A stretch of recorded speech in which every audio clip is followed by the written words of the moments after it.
Of my fellow colleague, Congressman Mo Brooks. This is an embarrassment to our country that we have a Vice President of the United States that her job has been put on her responsibility to care about the security of our southern border. Kamala Harris and I have something in common. We are both mothers. Kamala Harris has a duty to our nation that she swore and took an oath to defend our Constitution and uphold our laws. She is failing in her job. You know what happens when someone fails in their job? They need to be fired. Kamala Harris is failing America at our southern border. And by doing so, she's also failing our children.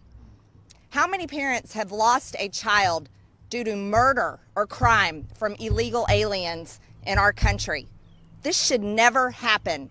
We should have secure borders to keep the bad people out, the drugs out, and stop the human trafficking, sex trafficking, and so much more at our southern border.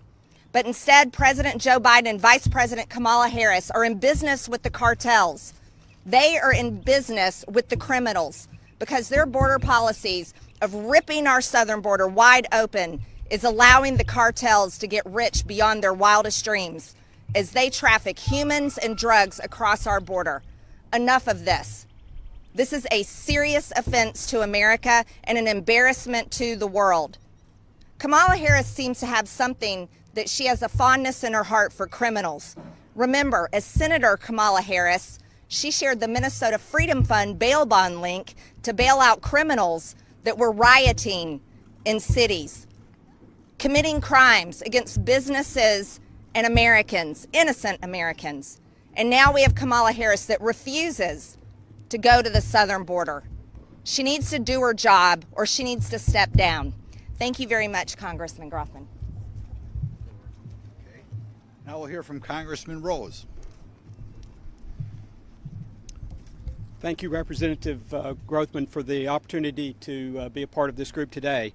President Biden's border crisis is becoming more threatening to the nation each passing day.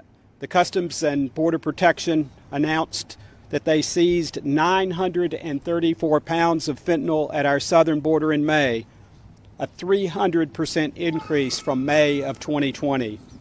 And according to CBP, there have been 180,000 enforcement encounters at our southern border in May, which is a 674% increase from just May of last year, a 21-year high mark. With each passing day, Vice President Kamala Harris has been nowhere to be found at our southern border. And as this humanitarian crisis and disaster rages at our southern border, she refuses to travel to the scene. Even though the Biden administration's open border agenda is the root cause of the historic surge we see today, President Biden tasked Vice President Harris with overseeing the crisis at our southern border 85 days ago, and she still has not visited or scheduled a visit to our border. Vice President Harris seems to fail to understand something that's basic to any job any of us might have, which is that 90% of that job is showing up. Border security is national security, and without a strong border, we are putting our entire country at risk. Today, my colleagues and I are calling on President Biden to remove Vice President Harris as the borders are. Our country cannot afford any more inaction. Tennesseans deserve real solutions, not just laughter from Vice President Harris. Thank you. And I turn the podium over to Representative Cawthorn. Good afternoon, everyone. There is no debate that there has been a dereliction of duty at the highest levels in our country today. Our southern border is absolutely ablaze, and Kamala Harris months ago was tapped to put the fire out. But let me ask you, what has she done? She has done absolutely nothing. She has not rushed to the fire and the emergency that's going on our southern border. No, rather, she has sat back in her posh White House office and held her hands up to the heat and said, "Oh, well, I'll let you all handle that," and cackled in laughter as our southern borders clear out the legal flow of immigration. And let me tell you, this is not just illegal immigrants trying to seek asylum here in America.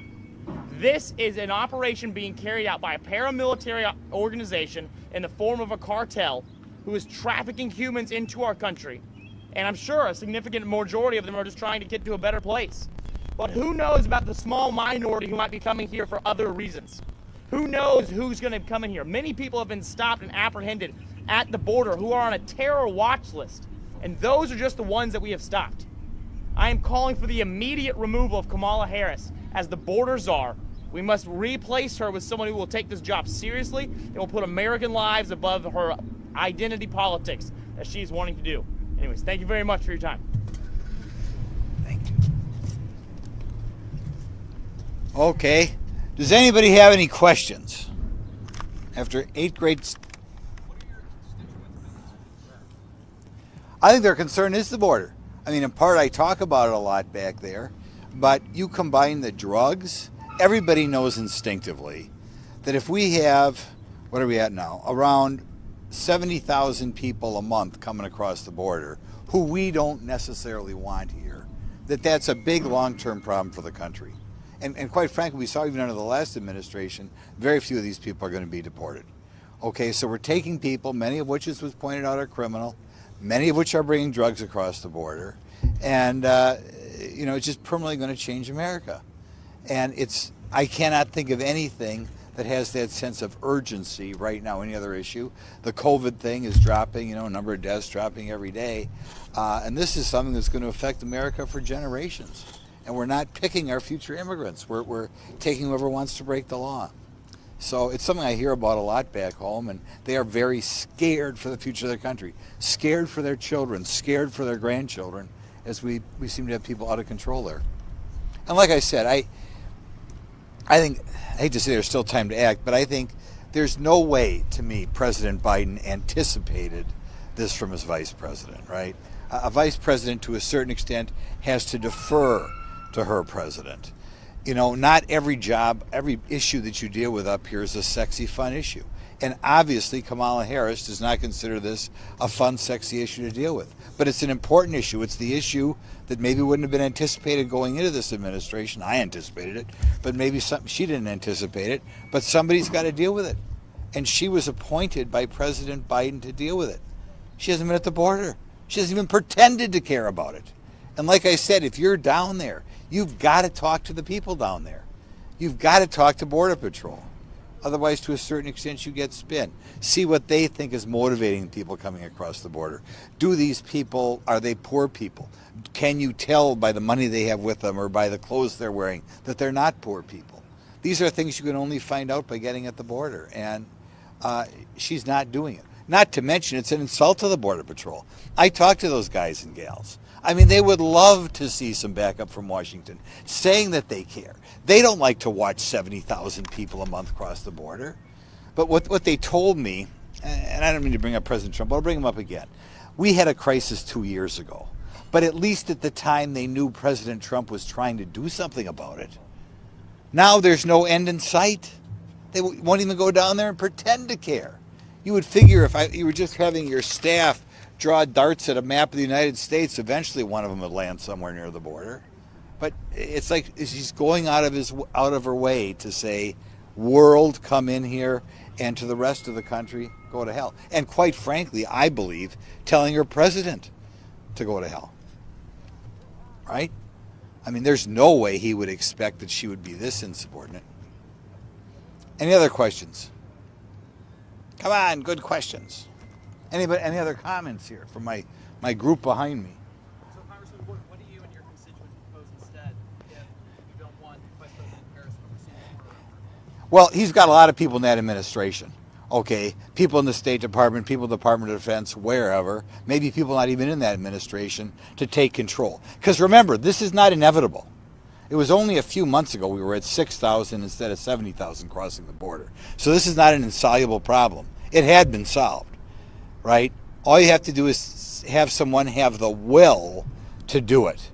And the Democrat Party must have hundreds of people who would love that position. It's very frustrating, I'm sure, in Kamala Harris to behave this way, right? Hundreds of people had to want to be vice president. And now she's a little bit, I think, insubordinate.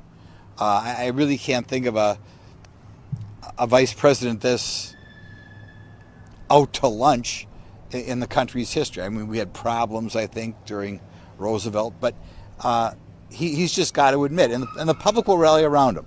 I'm sorry, I've got to put somebody else on point. And the public will say, hey, good, he admitted a mistake. Okay. One more question, no more questions. Okay, thank you for being here. There's another one. Oh. Some House Republicans there, day 85, they say that Vice President Kamala Harris has not addressed or even been to the southern border there on this border crisis that they say is very, very alarming. And you heard from one member there also say that the cartels